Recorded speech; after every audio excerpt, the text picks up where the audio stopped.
بسم اللہ الرحمن الرحیم۔ رب ذوالجلال کے بابرکت نام سے شروع کرتا ہوں جو دلوں کے راز خوب جانتا ہے۔ میں تمام ناظرین کو روحیل وائس چینل میں دل کی گہرائیوں سے خوش آمدید کہتا ہوں اور اللہ پاک سے دعا کرتا ہوں کہ اللہ پاک آپ کی تمام جائز خواہشات کو پورا فرمائے، وسیع رزق اور آپ پر اپنی رحمتوں کے سائے ہمیشہ برقرار رکھے، آمین۔ ناظرین، آج کی ہماری کہانی ایک رئیس شخص کی کہانی ہے۔ کسی ریاست میں ایک بہت بڑا رئیس رہتا تھا۔ دنیا کی ہر آسائش اس کے پاس تھی۔ اس کا ایک ہی بیٹا تھا جو انتہائی پرتعیش زندگی گزار رہا تھا۔ ایک دن اس آدمی نے سوچا کہ کسی طرح مجھے اپنے بیٹے کو اس بات کا احساس دلانا چاہیے کہ وہ کس قدر عیش و عشرت کی زندگی گزار رہا ہے۔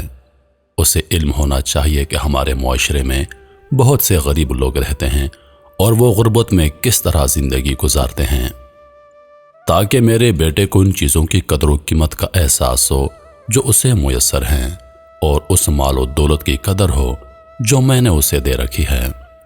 یہی سوچ کر اس نے فیصلہ کیا کہ وہ اپنے بیٹے کو کسی گاؤں لے جائے گا اور پورا دن کسی غریب کسان کے گھر گزاریں گے۔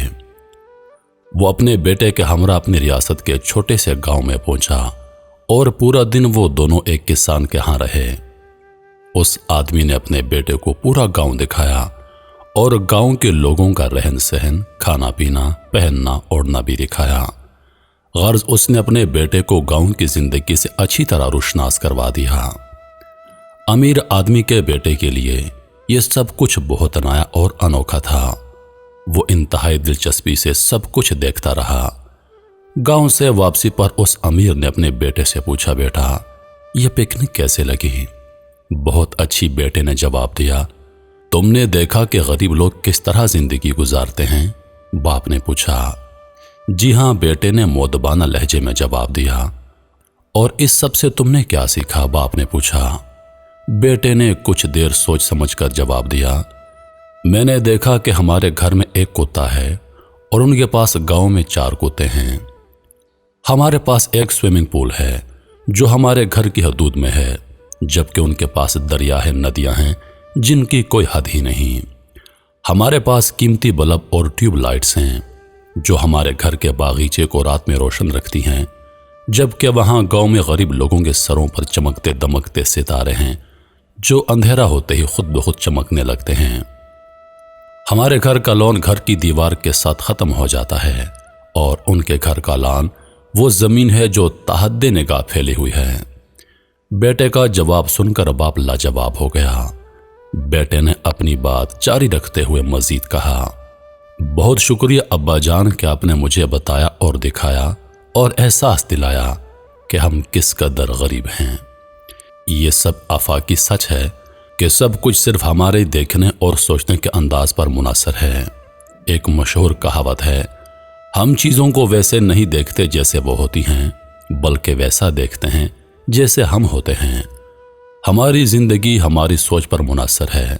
ہم ہمیشہ اسی طرح زندگی گزارتے ہیں جس طرح کی ہماری سوچ ہے۔ اگر آپ مثبت سوچ اور مثبت شخصیت کے مالک ہیں تو آپ کی زندگی یقیناً پرسکون، خوشحال اور اعلیٰ معیار کی ہوگی۔ اگر آپ کے پاس پیار، محبت، دوست، خاندان، اچھی صحت اور زندگی کے بارے میں مثبت سوچ ہے تو آپ کے پاس سب کچھ ہے۔ ان چیزوں کو نہ تو آپ خرید سکتے ہیں اور نہ کسی سے چھین سکتے ہیں۔ زندگی میں سب مادی اشیاء آپ حاصل کر سکتے ہیں۔ جو کچھ آپ سوچتے ہیں اور چاہتے ہیں آپ کے پاس مادی اسباب ہوں، وہ مستقبل میں کبھی نہ کبھی آپ حاصل کر لیتے ہیں۔ لیکن اگر آپ میں وہ سب کچھ حاصل کرنے کا جوش و جذبہ اور ہمت و جرأت نہیں ہے تو پھر آپ کے پاس کچھ بھی نہیں ہے۔ وہ کہتے ہیں کہ محدود رہنے میں خوشی ہے۔ آپ جتنا اشیاء کی طلب کریں گے، جتنا آپ کی خواہشات ہوں گی، اتنی ہی آپ کی زندگی تنگ ہوگی۔ حضرت علی رضی اللہ عنہ کے پاس ایک شخص آیا اور کہنے لگا، اے علی، میں بہت امیر ہوں، میرے پاس مال و دولت بہت زیادہ ہے، نماز پڑھتا ہوں، روزہ بھی رکھتا ہوں اور اللہ پاک کی عبادت بھی خوب کرتا ہوں، مگر میری زندگی میں سکون نہیں ہے، مجھے نیند نہیں آتی، میری زندگی بے چین ہے۔ حضرت علی رضی اللہ عنہ نے اس کا سوال سن کر جواب دیا، اے شخص، انسان کی خواہشیں اور زیادہ چیزوں کی طلب انسان کو موجود نعمتوں سے بیزار کر دیتی ہیں۔ اپنی زندگی میں سے زیادہ طلب کو نکال دو، جو کچھ تمہارے پاس ہے اسی پر راضی ہو جاؤ، زیادہ اشیاء کی طلب نہ کرو، تمہاری زندگی میں سکون آ جائے گا۔ محترم عزیز دوستو، امید کرتا ہوں کہ ویڈیو آپ دوستوں کو پسند آئی ہوگی۔ سانسوں نے وفا کی تو اگلی بار ایک اور ویڈیو لے کر آپ کی خدمت میں حاضر ہوں گا۔ تب تک کے لیے خدا حافظ۔ اللہ پاک آپ سب کا حافظ و نگہبان۔ ہنستے رہیے اور ہمیشہ مسکراتے رہیے۔